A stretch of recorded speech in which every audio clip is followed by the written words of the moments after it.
আজকে মনটা ভীষণ খারাপ, কারণ আজকে ভৈরব চলে যেতে হবে। যখনই অনেক ইচ্ছা নিয়ে আসি যে এবার বাড়িতে অনেক দিন থাকবো, তখনই আমার মানে কয়েকদিন থেকেই চলে যেতে হয়। তো সকালবেলা ঘুমে থেকে উঠে যেহেতু চলে যাব, তাই গোসল টোসল করে ফেললাম। এখন বাড়ির ছাদে খুব বেশি রোদ লাগে, তো আপু একটা পেয়ারা গাছ আনছে যে এটা ছাদের উপর লাগাই দেওয়ার জন্য। যেহেতু ছাদে সিঁড়ি দেওয়া হয় নাই, তো আমি ছাদে উঠতে পারি, আর কেউ পারে না। তো ফাইনালি ছাদে উঠলাম।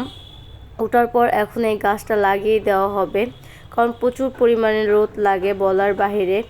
আর ছাদের অবস্থা কি দেখেন, আমি যখনই আসি তখনই হলো ছাদটা পরিষ্কার করি। আর আমি খুব বেশি অসুস্থ, সবাই আমার জন্য একটু দোয়া করবেন যেন তাড়াতাড়ি সুস্থ হয়ে যাই। কারণ যেহেতু বৃষ্টিতে গোসল করা হয় না, সামান্য একটু বৃষ্টির পানি মাথায় পড়েছিল, তাতে এরকম ঠান্ডা জ্বর, প্রচুর গলা ব্যথা হয়েছে। কথা বলতে পারছি না, বুঝতেই পেরেছেন আমার ভয়েস শুনে যে আমি কতটা অসুস্থ। তাই কষ্ট করে তারপরও আপনাদের জন্য ভিডিও আপলোড করলাম, ভয়েস দিচ্ছি, কারণ 2 দিন যাবৎ আমার কোনো ভিডিও দেওয়া হচ্ছে না। তো ফাইনালি এটার ভিতর প্রচুর পরিমাণে ঘাস হয়েছিল, এটা ছিল একটা ড্রাম কাটা। তো এটার ভিতর গাছটা লাগাই এখন নিচে নেমে চলে গেলাম। তো রেডি হয়ে গেছি, হঠাৎ করে মনে পড়লো যে এবার এসে কিন্তু মাথায় একদমই মেহেদি পাতা দিই নাই, কারণ প্রচুর পরিমাণে চুল উঠতেছে মাথার। তো এখানে আমি এই যে গাছে থেকে মেহেদি পাতা ছিঁড়ে নিচ্ছি কিছুটা, কারণ মেহেদি পাতা আমি যখন বাড়িতে আসি তখনই দেওয়া হয়, এছাড়া আর কেউ দেয় না, অন্য কেউ যদি নেয় এ আর কি। তো আমি এখন এই জায়গা থেকে মেহেদি পাতা ছিঁড়ে নিয়েছি। প্রচুর মন খারাপ। আর যেহেতু আজকে চলে যাব, তো আন্টিদের বাসায় থাকা হয় নাই, বললাম না বাড়িতে আসলে সবাই চায় সবার বাসায় 1-2 দিন করে বেড়াই। তো বোনের পরীক্ষা, তাই আর আন্টির বাসায় যাওয়ার কোনো ইচ্ছা ছিল না, যার পড়াশোনা নষ্ট হবে। আর এখানে আম্মু আমাকে কি দিবে তাই নিয়ে এই যে দেখেন হারাহাজন করতেছিল। তো এই যে এখন আন্টি বলতেছে দুপুরে খাওয়া দাওয়া করে তারপর আমার বাসায় থেকে যাও। তো এখন রেডি হয়ে এই যে রাস্তায় চলে আসলাম, ভ্যানে বসেছি, এখন হলো আন্টির বাসায় যাব। আন্টির বাসায় দুপুরে খাওয়া দাওয়া করে তারপর ভৈরবের উদ্দেশ্যে রওনা দিব। খুব বেশি অসুস্থ, কিন্তু একটা কারণের জন্য চলে যেতে হচ্ছে। ভাবছিলাম প্রায় 15 বা 1 মাস থাকবো, 15 দিন বা 1 মাস, কিন্তু তার হলো না। কাকা কাকিও যে আমায় বিদায় জানালো। তো ফাইনালি এই যে বাড়ি থেকে রওনা দিলাম। সবাই বলল মাত্রই কয়দিনের জন্য আসছো, আর কয়দিন থেকে যাও। নিজের বাড়ির মানুষ, কিন্তু নিজের বাড়ির মেহমান হয়ে আসি, কিছু করার নাই, কি করব, মেয়েদের জীবনটাই যে এরকম। তো ফাইনালি একটু মার্কেটে কাজ ছিল, তো মার্কেটে চলে আসলাম আপু আর আমি। এখানে যেহেতু আন্টিদের বাসায় যাওয়া হবে, তাই ফলের সিজন, একটু তো ফল নেওয়ার নিতে হবে বলেন, আম নিচ্ছিলাম। এরপর হলো আমরা একটু বাজারের ভিতরে আসলাম, এদিকেও একটু কাজ ছিল। তো আম্মারা চলে গিয়েছিল আগে, আপু আর আমি কাজ করতেছিলাম মানে ঘুরে ঘুরে। তারপর পান নেওয়া হচ্ছিল এদিক থেকে, যেহেতু ফ্যামিলি সবাই পান খাই, পান না নিলে কীভাবে হবে বলেন। আমার প্রচুর পরিমাণে পানি পিপাস লেগেছিলো, তো আখের রস খাচ্ছিলাম।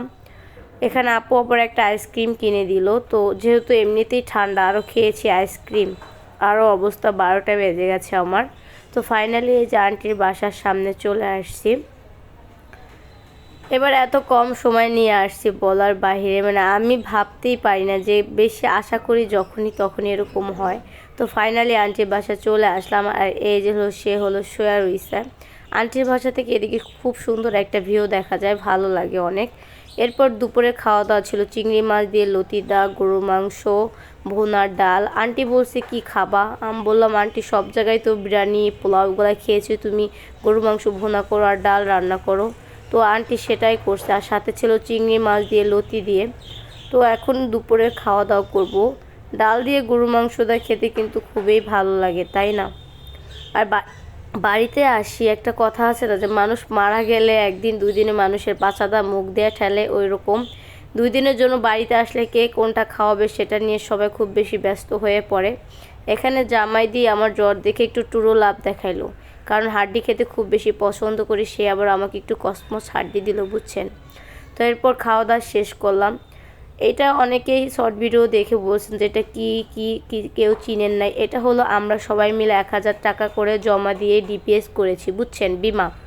মানে একদিনেই টাকাটা জমা দিব, আর এই যেভাবে টিকিট করে তারপর নাম উঠবে, যার নাম উঠবে সে টাকাটা পাবে। তো আমরা 14 জন মানুষ ছিলাম, তো 14,000 টাকা।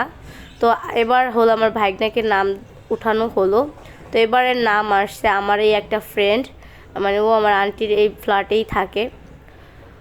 তো ওর নাম আসছে, ও তো খুশিতে আত্মহারা হয়ে গেছে। আমি খুব এক্সাইটেড ছিলাম, ভাবছিলাম এবারের নামটা মনে হয় আমার আসবে। তো টাকাগুলো ও নিয়ে গেল এই যে। তো এখানে আমার ভাগ্নেও টাকা নেওয়ার পর খুব বেশি কান্না করতেছিল। এরপর ওরে আবার টাকা দিয়ে যে এই টাকাগুলো তোমার, তো এখন আসতেছিল। এরপর আন্টির হাতের অসাধারণ ছিল সেমাই। এই সেমাইটা খুব বেশি খেতে মজা, দেখতেই কত ইয়াম্মি লাগতেছে বলেন, খেতেও তো আরও মজা। অনেক মজা করে আমার আন্টি সেমাই রান্না করে। যেহেতু আমার ঠান্ডা জ্বর ছিল তাই ওরকমভাবে খেতে পারি না, একটুই খেয়েছিলাম। শেষে তারপরে একটু পান খেলাম, যেটা না খেলে একদমই চলে না। এখানে আমার এই যে একটা কিউট বোন ছিল, খালাতো বোন, ঠিক আছে, কারণ আমার খালারা খুব ছোট ছোট আর মাত্র খালাতো বোনও হচ্ছে, বুঝছেন। এরপরে যে সবাইকে বিদায় জানিয়ে চলে যাচ্ছি। খুব খারাপ লাগতেছিল, আম্মুরা আগাইতে দিয়ে যাচ্ছিল, ঠিক আছে। আম্মুরা এখন বাড়িতে চলে যাবে বাজারে থেকে। তো এখানে আবার আন্টি জানালার পাশে দাঁড়ায় ছিল, খুব বেশি নিয়ারা করছে, মানে থাকার জন্য রাতটা থেকে সকালে যাই। কিন্তু যেহেতু তার সকালবেলা চেম্বার ছিল 9টার দিকে, তাই আমরা রাত্রে চলে আসলাম। এই যে আম্মুদের বিদায় জানায় এখন আমরা একটা অটো নিয়ে চলে আসলাম বাস স্ট্যান্ডে। খুব কান্না পাচ্ছে, কান্নার ভিডিও করি না, অনেকক্ষণ কান্না করছি, খুব কষ্ট লাগছিল। কারণ এবার অনেক কাপড় চোপড় নিয়ে গিয়েছি বাড়িতে থাকার জন্য, কিন্তু সেটা আর থাকতে পারলাম না। আর বিশেষ করে অনেক জ্বর ঠান্ডা ছিল, তাই আম্মু ভাবছিল যে আসতে দিবে না, কিন্তু তারপরও ভৈরব চলে আসতে হলো। আজকে এই পর্যন্ত, সবাই ভালো থাকেন, আসসালামু আলাইকুম।